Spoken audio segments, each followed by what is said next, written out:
Johannes Kepler publica en 1609 su obra principal, Astronomia Nova. Puede considerarse como la piedra angular de la astronomía moderna. La innovación que introduce Kepler es el uso de las matemáticas para interpretar sus observaciones. Kepler divide su trabajo en 5 secciones. En la segunda parte muestra que no es posible representar el movimiento de Marte utilizando una trayectoria circular. En la tercera parte, las consideraciones físicas conducen al teorema de las áreas, conocido como la segunda ley de Kepler. La cuarta y la más importante contiene la primera ley de Kepler. Los planetas se mueven en órbitas elípticas, algo que debió ser bastante desagradable para la época, ya que las elipses son claramente menos perfectas que los círculos, y por lo tanto menos divinas, alejándose de la perfección de Dios. Hay que recordar que por esa época, a los años 1600, en el siglo XVII, la sociedad europea tenía una influencia muy importante de la religión. Otro aspecto muy importante y destacable de esta obra es que Kepler es el primero en suponer una fuerza que actúa a distancia. Asume, erróneamente, que es la fuerza magnética y considera el Sol como la fuente de la fuerza del movimiento. La tercera ley, conocida como armónica o de los periodos, la publicará ya en 1618. La trascendencia de la obra de Kepler reside en que contribuyó de manera esencial a la formulación de la ley de la gravitación universal de Isaac Newton.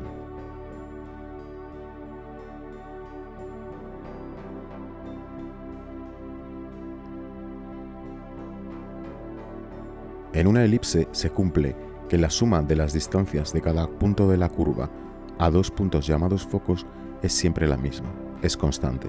Una elipse consta de un semieje mayor de longitud A y un semieje menor de longitud B. E es la excentricidad, que es un parámetro que nos va a informar sobre cuán achatada está la elipse. En el caso de que A sea igual a B, obviamente las dos longitudes de los semiejes coinciden y tendremos una circunferencia. Y si nos fijamos en la fórmula, la excentricidad va a valer 0. Es decir, cuando la excentricidad tenga este valor, estaremos en el caso de una circunferencia. Una circunferencia es un caso particular de una elipse. Cuanto más se acerque el valor de la excentricidad a 0, más se parecerá la elipse a una circunferencia. Y cuanto más se aleje, la excentricidad puede tomar hasta valores iguales a 1, más achatada estará. La excentricidad de los planetas del sistema solar es muy próxima a 0, por lo que sus órbitas son prácticamente circulares. En estas imágenes vemos también la órbita de un asteroide cuya excentricidad es de 0,76 y vemos que tiene una forma más achatada.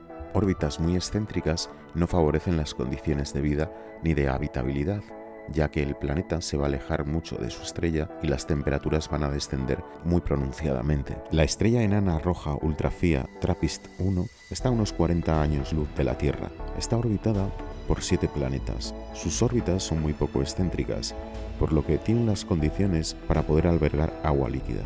La grandeza de Kepler es que, sin conocerlo profundamente, estaba denunciando unas leyes que se cumplirían en el resto del universo, no solo en el sistema solar.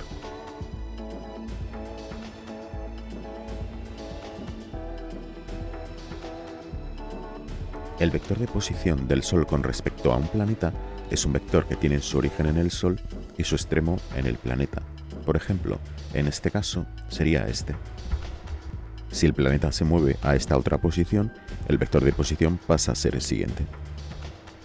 Para un intervalo de tiempo determinado, este vector de posición barre una superficie que aquí se representa en negro.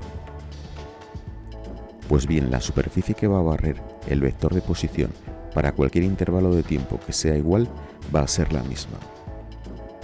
Cuando se acerque al Sol, evidentemente, como el intervalo de tiempo es el mismo, tendrá que ir más deprisa para poder barrer esa misma superficie. Y viceversa, cuando se aleje del Sol, disminuirá su velocidad para poder barrer el mismo área. Como la velocidad del planeta debe aumentar a medida que se acerca al Sol, esto le hace sugerir a Kepler la presencia de una fuerza que permita atraer a los planetas, tal y como descubrió Newton unos años más tarde.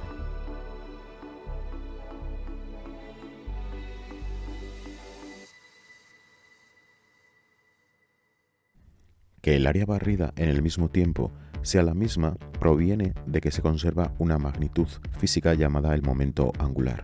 Esta magnitud, que es vectorial, nos da información sobre el estado de rotación de un determinado cuerpo. El vector L, momento angular, se define como el producto vectorial de otros dos vectores, R, que es el vector de posición de un cuerpo con respecto a un determinado eje de giro, y P, que es la cantidad de movimiento o momento lineal, que se define como la masa por la velocidad, por lo que se puede escribir el vector L como R, producto vectorial, por la masa por la velocidad.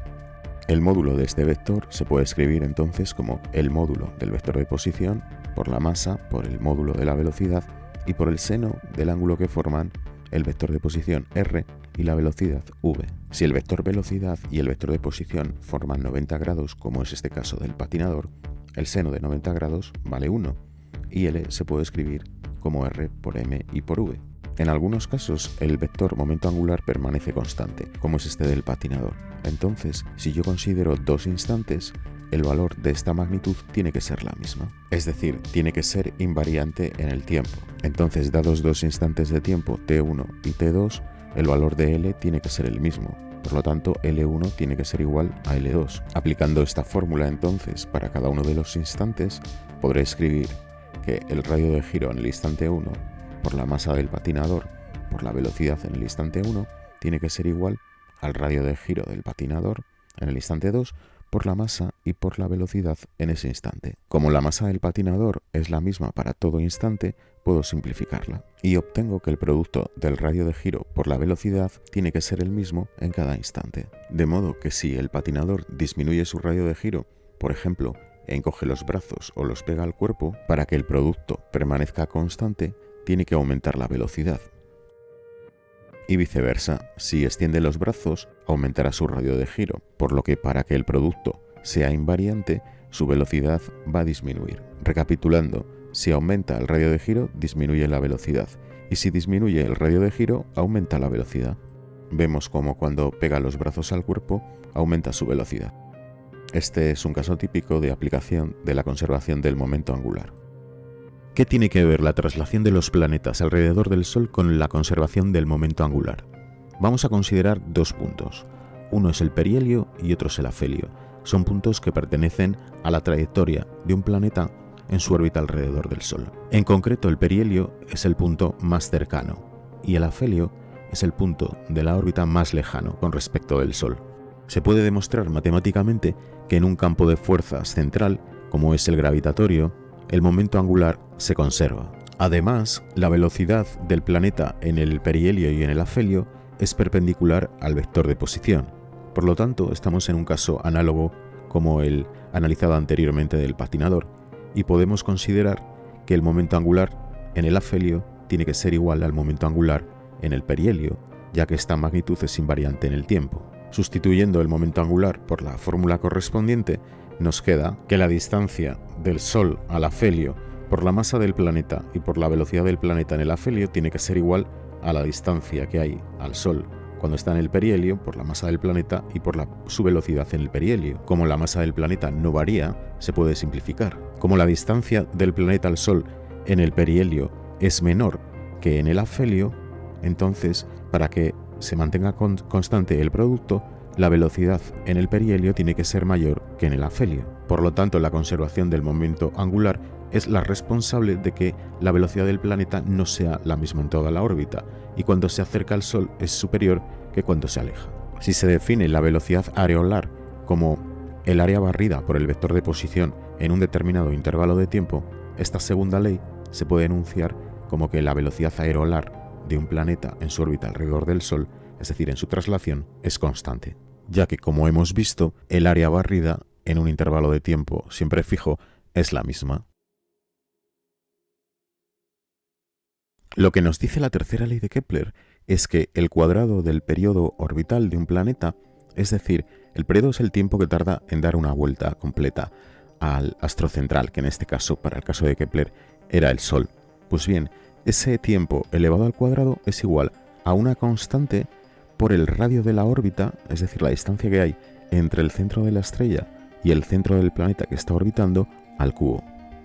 La constante es igual a 4π² dividido por G mayúscula y por M, donde G es la constante de gravitación universal y M mayúscula es la masa de la estrella. la masa del Sol. Lo importante de esta ley es que se cumple para cualquier cuerpo de masa m minúscula que esté orbitando otro central de masa m mayúscula. Por lo tanto, nos vale también, por ejemplo, para cuando un satélite orbita la Tierra. Eso sí, la masa m mayúscula en ese caso sería la masa de la Tierra. O también nos sirve para calcular la masa, por ejemplo, del agujero negro que hay en el centro de nuestra galaxia. Si despejamos m de la tercera ley de Kepler, fijándonos en alguna estrella que esté cerca del centro de la galaxia y observando su periodo y estimando cuál es la distancia que hay al centro de la galaxia, podemos calcular la masa del agujero negro Sagitario A que hay en el centro de la Vía Láctea. Como curiosidad, la masa estimada es de la friolera de unos 4 millones de masas solares. En esta última parte del vídeo voy a demostrar utilizando la mecánica de Newton la tercera ley de Kepler. Voy a considerar una órbita circular que tampoco se aleja mucho de la realidad en el caso del sistema solar. La fuerza que actúa sobre, vamos a considerar que es un planeta que está orbitando en torno al Sol, es la fuerza de atracción gravitatoria, Fg, que tiene la dirección radial y que apunta hacia el centro del Sol. Si le aplicamos la segunda ley de Newton, la suma de fuerzas que actúa sobre ese planeta es igual a su masa por la aceleración. Al ser la trayectoria una circunferencia, la velocidad en todos los puntos va a ser la misma, porque no hay afelio ni perihelio. Entonces, la única aceleración que va a aparecer en este tipo de movimiento, que va a ser circular y uniforme, es la aceleración centrípeta. La aceleración centrípeta tiene la misma dirección y sentido que la fuerza gravitatoria, que va a ser además la fuerza centrípeta. Si estáis interesados en comprender la demostración y no sabéis exactamente lo que es una fuerza centrípeta, os aconsejo que veáis el vídeo que aparece aquí en la etiqueta.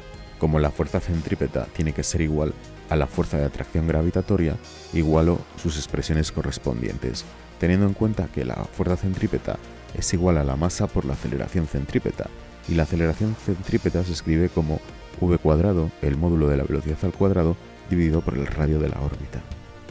La masa m minúscula del planeta se puede simplificar, así como también un radio de la órbita, con lo que obtenemos que v cuadrado es igual a g mayúscula por m mayúscula dividido por el radio de la órbita. V es la velocidad orbital o velocidad de traslación del planeta en torno al Sol. La relación entre v y la velocidad angular viene dada por la expresión v igual a omega velocidad angular por el radio de la órbita. La velocidad angular se puede escribir como 2pi dividido por el periodo.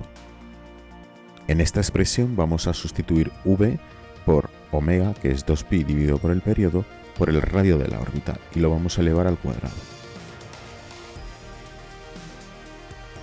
Por último, despejamos t cuadrado, que pasa a la izquierda multiplicando, y el resto de términos pasa a la derecha, con lo que se obtiene ya la tercera ley de Kepler.